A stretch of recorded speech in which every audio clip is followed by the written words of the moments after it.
Hi, everybody. So great to see you. Happy fall quarter 2021. Oh my gosh, you guys, I am so excited to be able to be your instructor for this quarter. My name is Patricia Kuznetsov. You can call me PK.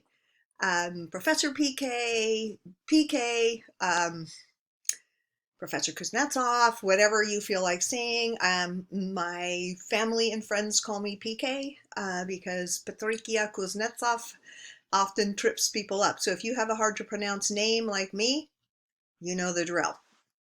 I'm going to do my best to pronounce your names without doing an injustice to them because I think that's part of our identity that deserves respect, and that is our names pronounced correctly.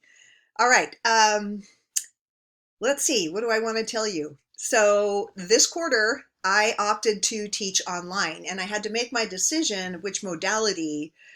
I think right after the vaccine became available last, kind of, I guess, in winter. So I had to choose, do I want to teach online, partly, hybrid, in person? And I chose online um, just because I kind of wanted to see what was going to happen when everybody went back to campus. And I kind of wanted to wait a little while so that I could be not part of the chaos, but part of, when we all go back to campus and things are kind of in somewhat of a routine. So anyway, when I chose online, then as the vaccine, people started getting the vaccine and it looked like the numbers were going way down. And I started to experience like premeditated FOMO. Like I was going, oh my God, I chose to teach online. Everybody else is going to be in campus in person and I'm going to be online. And lo and behold, months go by and now we're in the Delta virus or the Delta surge. And I'm a little bit grateful that I chose to teach online. So the good part is I think I'm better at teaching online than I was 4 quarters ago. Also, I think I've learned how to do some things better online than maybe I did in person. So I think there's still a little bit of a tension between, for all of us instructors, between what we want to put in our curriculum and what is really manageable, not only online but during these uncertain times as well. So I'm still kind of paring down the coursework. I'm trying to make less work, but give you more time perhaps to revise. So I'm still kind of compressing that. So I'll probably give you the first few weeks of curriculum, so that you can get started, but I'm still kind of moving things around and throwing stuff overboard. So it kind of is to your benefit to let me wrestle with the content so that I can make it more manageable for you. Okay, what else do I want to tell you? We are meeting Tuesdays and Thursdays online on Zoom, and we have a Zoom link that's dedicated to that. Also, that same Zoom link goes to my office hours, so it's kind of my Zoom link that I use. So the way I've been doing the teaching online Tuesdays and Thursdays situation, those classes are each 2 hours long. So what I typically do is have some sort of prep that is manageable within the first hour, and then we would typically come to the second hour. Okay, once the quarter gets underway and we got a routine, you'll start to notice that that's kind of what I do. Typically, I'll send out kind of, here are the instructions to prep for our Zoom class, and I usually send them out maybe the night before, sometimes early in the morning, the day of the class. Part of it is I know that the prep I've set up for you will take you no more than an hour. All right. So I also would like you to do the prep work really, hopefully right before the class, so that you can, come to class with fresh ideas. You didn't read it a couple days ago or complete it a couple days ago. You maybe completed it an hour ago, and now we're going to meet in Zoom. So those Tuesdays and Thursdays hours are also dedicated to different library workshops. And we've got some super cool library workshops coming up. I think you'll find every section seems to find the library workshop super duper useful. So especially if you have never really had confidence in searching the library databases, this will be your time to shine. Okay, and let's see what else. Gosh, I'm trying. I feel like I'm stumbling here. I got to get my brain going again after summer.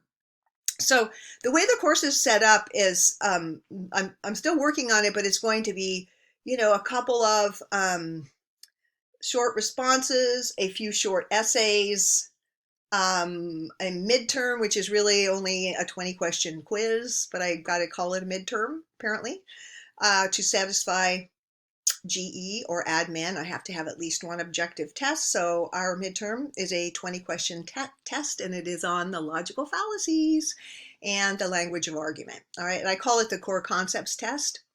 So it's really not worth as much as a real midterm, but it's a necessary evil in this kind of course.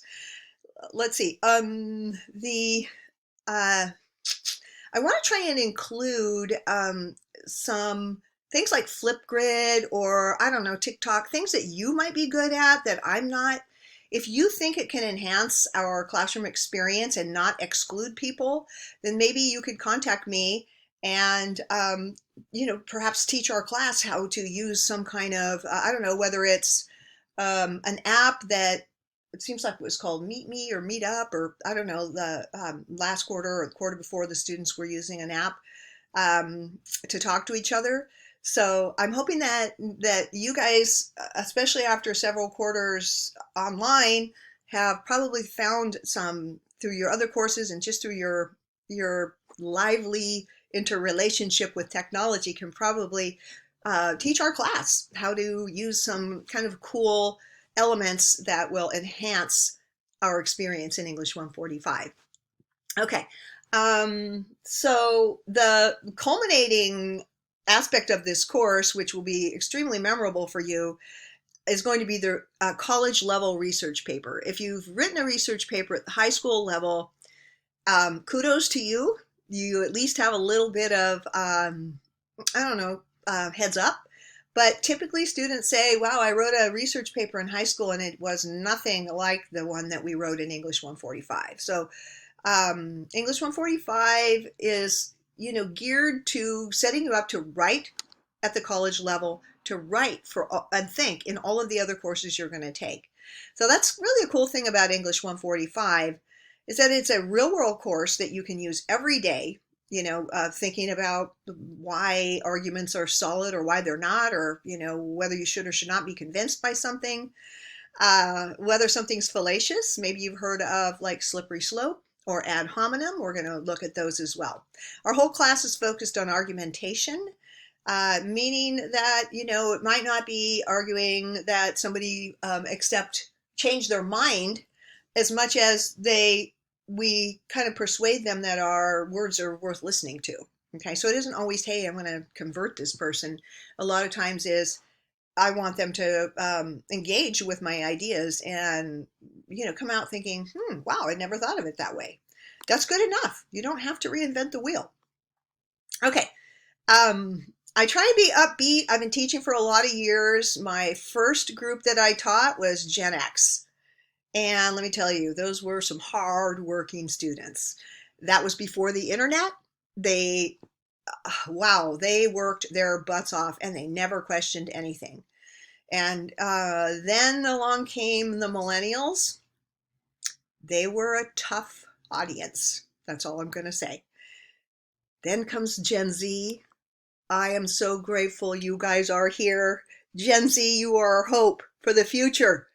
I am loving you guys. You guys are the real deal. I've taught a lot of years through many generations, and I feel like you guys are going to be the ones that pull us out of whatever we're in, this whole funk on so many levels. And I feel like you guys are the real deal. I'm excited about what you are going to bring to our world. And I'm really excited that I get to be a part of the evolution of your presence in the world. So, last thing I'm going to say, that maybe something that you've been doing, I don't know, think about it, since the pandemic. I actually, true confessions, had a really short, super duper short, duper duper, well, I can't even do it. I had a super duper short pixie haircut. It was adorable too. And since through the pandemic, I've just been letting my hair grow. Well, I mean, I get it, trimmed a little bit to keep it healthy. But I don't know. I'm trying to decide, should I just keep growing it until there's a cure, until it's over? I don't know. I might be ancient by the time that happens. I hope not. But anyway, so that's just something funky about myself. I've got the hair that's going to keep growing through the pandemic unless I just get some freakish, idea like, oh my God, I can't take this hair anymore. I'm going to cut it. And that could always happen too. Anyway, I'm really looking forward to seeing all of you. You guys make my life brighter. I hope I can make yours brighter, more well-informed, inspired, and don't forget, we are all in this together. Not one of us is thinking things are easier or happier or better than they used to be. We're all kind of just going, holy moly, what are we doing? So, I just want you to know that I feel for you. I really do. I feel for you as a student, as a professional, as an achiever. And I'm in that same boat. I wouldn't be in this profession if I didn't have those same attributes. So when I say we're in this together, we really are. I think my last word I want to say is to let perfectionism go. Okay, I've had to do it too. Like, it is so hard for me to just go, hey, that's enough. So I want to encourage you to give yourself some grace. This is not the time to push yourself into some insane level of productivity. I'm going to have a little, grace on all of you, because we're performing under these incredibly strenuous, crazy conditions. So the fact that we're all even like here, we deserve a trophy, don't you think? And I don't mean just a participation trophy. I mean the real deal. Okay, well, that's enough out of me. I'm looking forward to being your instructor for the quarter, and I hope that you will learn a lot and enjoy the course and come to know each other and in a better and deeper way. Okie dokie, we'll see you soon.